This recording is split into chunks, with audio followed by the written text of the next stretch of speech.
안녕하세요 모두에게 행복한 하루를 기원합니다. 오늘의 뉴스를 함께 살펴보자. 나는 모든 사람들을 많이 사랑한다. 중국을 향한 전 세계의 보복이 시작되고 있습니다. 최근 인도가 미국과 군사훈련을 개시하며 중국을 향해 본격적인 위협을 가하려는 모습을 보였는데요. 게다가 한국으로부터 수입하기로 결정한 K의 자주포를 티베트 무장독립군에게 지원하기로 결정하면서 중국조 얘기에 들어갔다고 합니다. 티베트 독립군은 강력한 한국 K9 자주포 지원에 감사 인사를 표하며 중국을 향한 독립 의지를 불태웠다고 하는데요. 히말라야를 중심으로 벌어지고 있는 상황에 대해 지금부터 자세하게 설명드리겠습니다. 치열하게 전개되고 있는 미중 갈등, 조만간 전쟁이라도 일어날 것 같은 두 국가의 신경전이 한창인 가운데 뜻밖의 일이 일어났습니다. 바로 미국과 인도가 10월 중순에 고지대 전투 훈련을 한다는 보도였죠. CNN은 중국과의 국경 분쟁에 있는 인도와의 연합훈련을 보도하며 연례 합동훈련이 일어나는 곳은 아울이라고 밝혔는데요. 이 지역은 현재 중국, 인도가 치열하게 자기 땅이라고 주장하는 곳과 95 정도밖에 떨어지지 않은 곳입니다. 미국과 인도가 18년째 진행하는 유도 아파스의 일원이나 이번 훈련은 조금 성격이 다릅니다. 국경 분쟁 지역에 미국과 인도가 손을 잡고 군사훈련을 한다는 점에서 큰 차이가 있죠. 기존 훈련은 중국과의 관계를 고려해 인도 내륙지방에서 진행하거나 중국의 항의를 듣지 않기 위해 아예 멀리 떨어진 곳에서 진행하는데요. 중국을 배려하는 형태로 훈련이 진행되었으나 이번에는 나의 분쟁 지역 근처에서 훈련이 진행되었는데요. 중국은 이번 훈련 소식을 듣고는 큰 충격에 빠졌습니다. 등거리 외교를 유지하며 중국과도 적절한 관계를 유지하고 있던 인도가 미국과 손을 확실하게 잡고 무력 시위를 한다는 점에서 한층 더 놀라워했다고 합니다. 사실 인도는 신냉전으로 갈라져 있는 상황에서 몇 안 되는 중립외교를 수행하고 있는 국가였습니다. 러시아, 중국의 자원을 수입하면서 동시에 미국과도 친교를 쌓는 국가로 중국 입장에서는 큰 문제가 없는 국가였습니다. 게다가 올해 3월 중국 왕이 외교부장이 뉴델리를 방문해 수브라마니안 다이샹카를 인도 외교 전문가 회담을 가지며 인도 중국 사이의 앙금을 해소하기 위해 노력을 했죠. 과거 2010년 가라한 계곡에서 발생한 몽둥이 충돌은 인도 중국 사이에 깊은 골을 만들었습니다. 사상자까지 발생하면서 양 진영은 포대를 히말라야 배치 본격 대결까지 상정하면서 군을 움직였던 적이 있는데요. 이러한 문제를 해결하고 양국 간 화의를 도모하고자 중국이 먼저 왕이 외교부장을 인도에 파견하면서 인도와의 관계 개선에 노력한 것이죠. 인도 역시 왕이 외교부장의 방문에 대해 별다른 말은 없었습니다. 의례적인 외교 인사를 교환하며 양국 사이의 관계가 호전되었다는 평가에도 별 반응이 없었죠. 이는 특수한 상황을 고려한 인도의 처사였습니다. 우크라이나 전쟁이 인도로 하여금 등거리 외교를 하게 강요한 것이죠.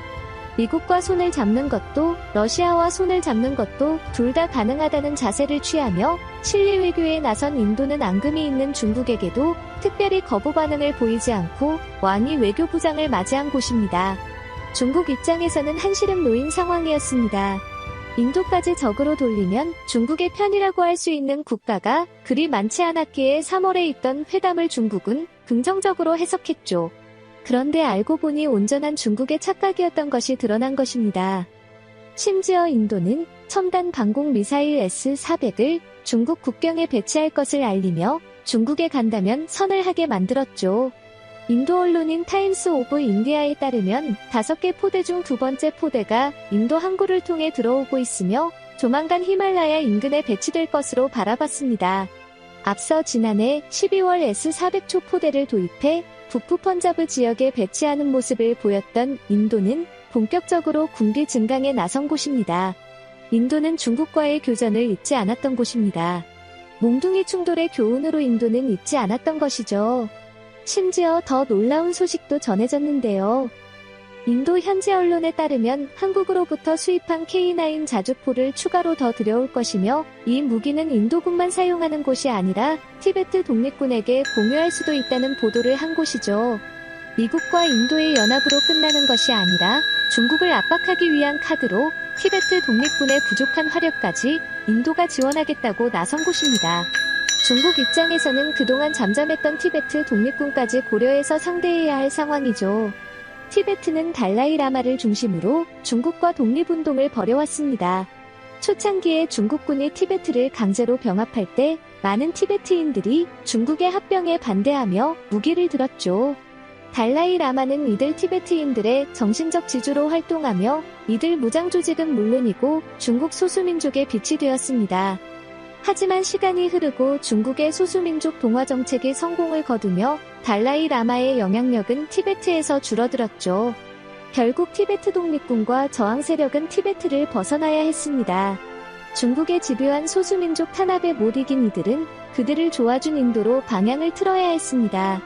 인도는 예전부터 티베트인들과 교육을 이어가며 인연을 쌓았습니다.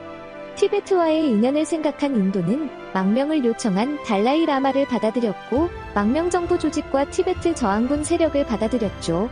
티베트인들은 무장투쟁을 이어가기 위해 군대를 조직했고 특수부대는 언젠가 찾아올 독립의 순간을 위해 그 세력을 보존했습니다.